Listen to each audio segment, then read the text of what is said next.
Hello, everybody. This is Mr. Reinert, and today we're going to learn about the environmental issues of Southwest Asia, also known as the Middle East. So first of all, Southwest Asia doesn't have a lot of water to begin with in terms of fresh water. You guys know that we can drink fresh water, but we can't drink salt water. If you drink salt water like from the ocean, it's not going to help quench your thirst. You're going to have to drink fresh water, like what you can get from underground or in a river or maybe a lake.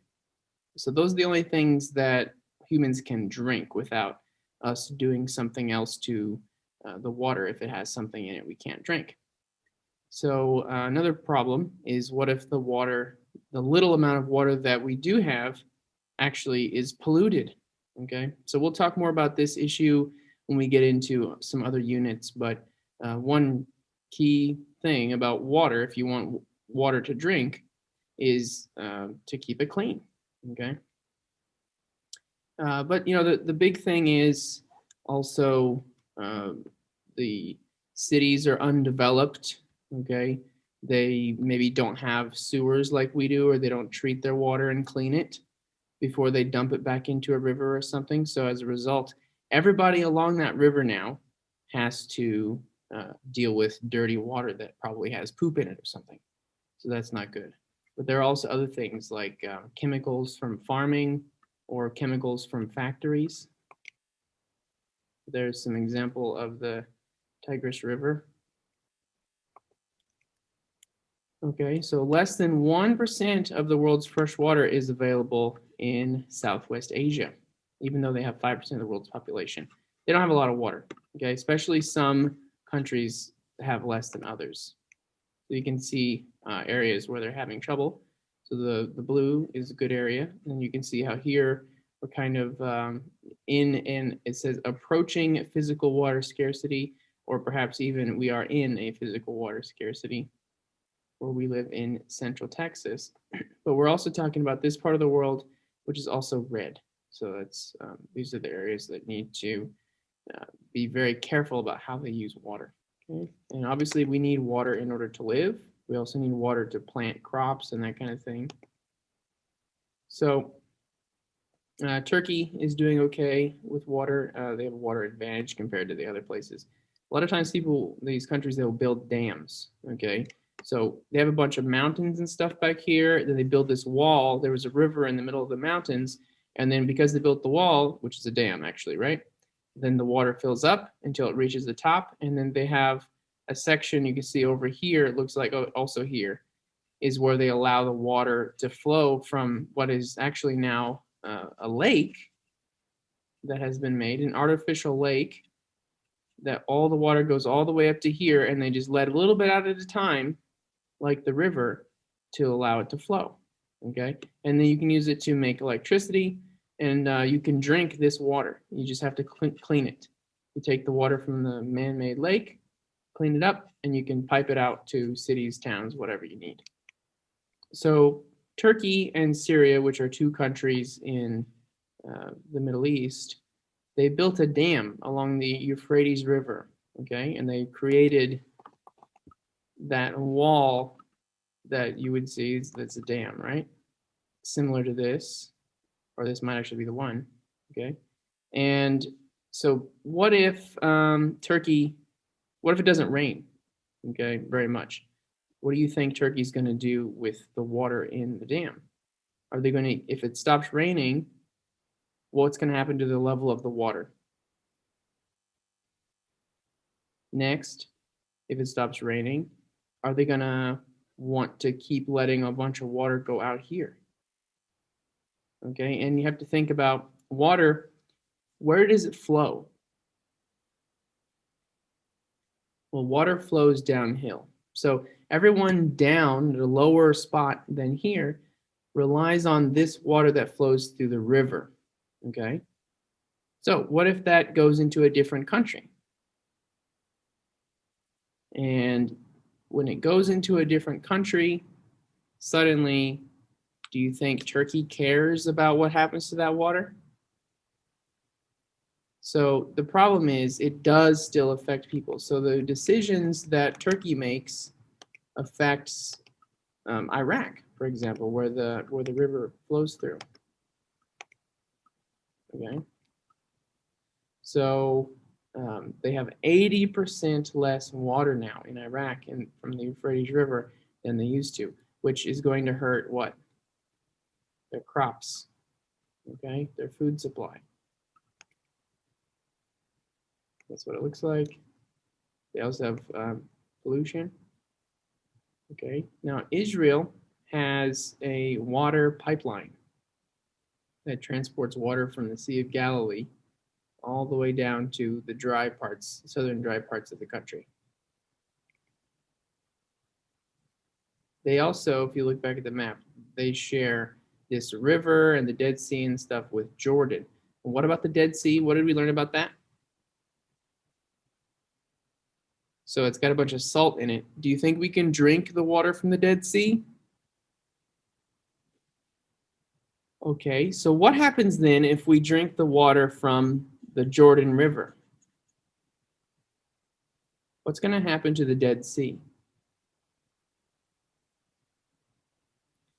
And so what's going to happen is if we take water out of here, then that water is going to be drank by people or whatever, maybe used for farms and things. But is that water going to go back into the Dead Sea? Probably not.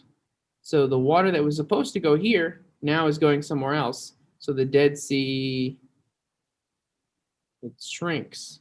The Dead Sea could get smaller and smaller and smaller if we're not careful. Now we talk about Jordan, which is the country that's right here.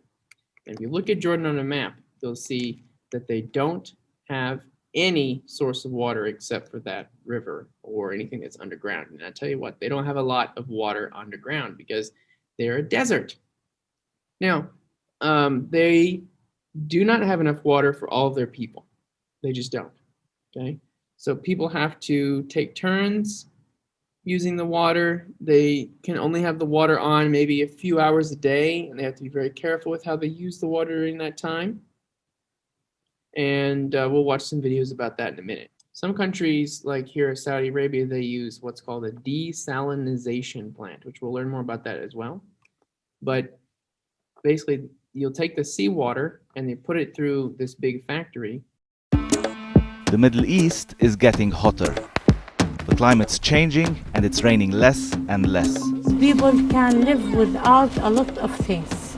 No one can live without water. Climate change is affecting Jordan big time.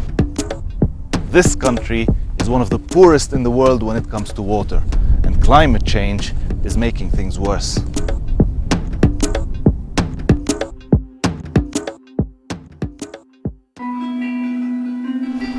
The Dead Sea. It's one of the most famous lakes in the world, and it's drying out. The water level drops by 1 meter every year. It's because the Jordan River that once poured into it is almost gone, used up by different countries competing for its water. So now when Dead Sea water evaporates because of the heat, no new water comes in, and the heat is getting worse.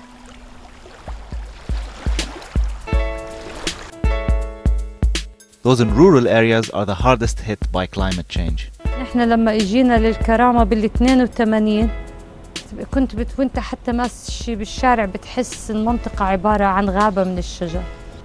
وصار في شيء عمل مثل جفاف هيك سريع في المنطقة. الزارعين صاروا يبتعدوا عن الزراعة. مش زي أول، يعني الشتاء نعتبره شهرين احنا عندنا بس موسم الشتاء. يعني لو في أنا إلي شغل غير الزراعة بدي أشتري الزراعة وبشتغل شغل غير الزراعة. بس أنا ما تعلمت شيء غير الزراعة. Many have left and headed to the cities. Here in Amman, it's much cooler, so it's also a lot more crowded. And it keeps filling up. Jordan has received huge numbers of refugees from almost every war in the Middle East. It was getting less water and more people at the same time. So the government started digging for water in aquifers, pools of underground water. Do you think that's sustainable? Well, according to the science reports, the DC aquifers can serve us up to 50 years.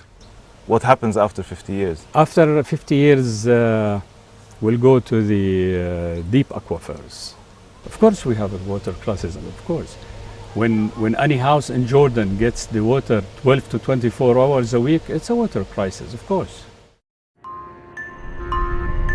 But as they face this crisis, more water is being pumped from the ground than going back in. We're expecting that over the coming 50 years that our water resources, the groundwater resources, will be beyond recovery. The government is struggling to cope. They're treating wastewater so it can be used again.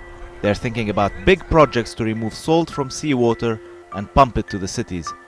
But these take money and energy Jordan doesn't have. أثر نفسي، أنت عم تتأثر نفسيا، يعني بدون مؤاخذة كيف لما تفوت بيتك ما في مية، أنت مروح تعبان، بدك بس تاخذ شاور، تشرب مية، تروح ما في مية. The water situation, the fact that they have a water problem isn't surprising at all. Jordan has had this water problem for quite a while. What's really hard to quantify, to really understand, is the impact of climate change on that, because it's so gradual, it's so slow. It's not something that happens boom like a war and you have a sudden influx of people. It's something that happens gradually over a much larger time scale. Jordan will need a new source of water before its groundwater runs out. And it's a race against time.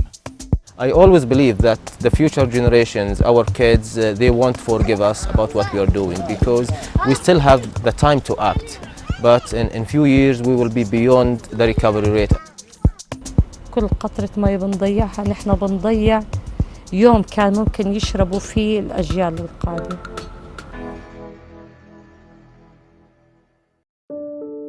المنطقة هاي ما بتجيهاش مي من رمضان السنة اللي فاتت للسنة هاي ما جتناش، من مرة ما جتناش، يعني غسيل ما نغسلش، الواحد بيتحمى بيجي تعبان بيجي ما فيش مي. بشتغل سايق تنك مي وبجيب مي للناس المقطوعة، فالأغلب المناطق هاي كلها مقطوعة. خلال السنة اللي فاتت 6 شهور ما وصلت المي نهائي، لغاية الساعات ساعات المي ما عدت ولا متر. يعاني الأردن من مشكلة المياه، وهو أحد أفقر الدول في العالم في موضوع المياه، وزاد حقيقة وفاقم المشكلة اللي هو موضوع اللجوء السوري خلال ال7 سنوات الماضية، اللي زاد الطلب على المياه في حين ما كان في عنا مصادر مياه متجددة بحيث أنه يغطي الطلب الإضافي على المياه. ولهذه الغاية طبعا وزارة المياه والري عملت على تطوير استراتيجية متكاملة لقطاع المياه متكونة من محاور عدة، ومن أهم المشاريع الموجود في الاستراتيجية اللي هو مشروع جر مياه وادي العرب المرحلة الثانية، اللي هو بيقوم على جر المياه من قناة الملك عبد الله إلى مدينة إربد وبالتالي محافظات الشمال كافة. المشروع ممول من الوكالة الفرنسية للتنمية وبنك الاستثمار الأوروبي، بالإضافة إلى منحة من الاتحاد الأوروبي. And this project will bring water to 1.6 million people in the northern region of Jordan. People that are Jordanians, the communities that are receiving the refugees, and we will have to share the water with them. The availability of water for the population is of major strategic importance for the stability of the country. مشروع جر مياه وادي العرب المرحلة الثانية راح يعالج 30 مليون متر مكعب من المياه سنوياً، وقدرته الاستيعابية راح تكون 45 مليون متر مكعب سنوياً. المياه راح تيجي من قناة الملك عبد الله، راح يتم جر المياه عبر محطة ضخ على القناة مأخذ، وراح يتم جرها لهون لهاي محطة المعالجة الرئيسية اللي احنا شايفينها، تتعالج هون ويتم ضخها عبر محطات رفع إلى مدينة إربد. أنا مهندسة موقع في مشروع جر مياه وادي العرب، وسعيدة بمشاركتي بهاي الوظائف بالمنطقة. أنا مشغل ونش في مشروع جر مياه وادي العرب، الحمد لله دخل ممتاز، وما شاء الله أنا وكثير شباب من المنطقة شغالين في المشروع. هذا المشروع هو أحد المشاريع الاستراتيجية الهامة لقطاع المياه، فبالتالي العلاقة مع البنك الاستثمار الأوروبي علاقة مهمة جدا، ونحن بالأخير سعيدين جدا لهاي العلاقة اللي راح نطورها خلال السنوات القادمة. All right, guys, thanks a lot for watching. If you have any questions, please talk to your teacher.